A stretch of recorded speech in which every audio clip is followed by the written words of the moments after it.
చూడండి, ప్రతి అనుభవము దేవుని వైపుకే నడిపిస్తుంది మనల్ని. స్తోత్రం కలుగును గాక.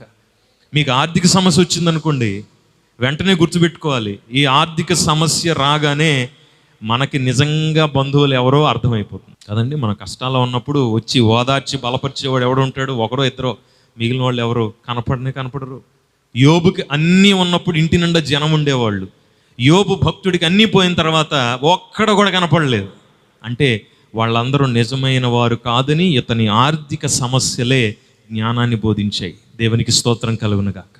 నీకు సమస్య వచ్చినప్పుడు నీవు ఎలాగా నడుస్తావో అందును బట్టి నీ జీవితం యొక్క విలువ ఆధారపడుతుంది. నీకు ఇవ్వబడిన శ్రమ యొక్క ప్రధాన ఉద్దేశం ఏంటంటే, నీలాగా శ్రమలో ఉన్న అనేక మందికి నీవు అనుభవపూర్వకమైన సాక్ష్యాన్ని చెప్పి వారిని బలపరుస్తావని. స్తోత్రం కలుగును గాక.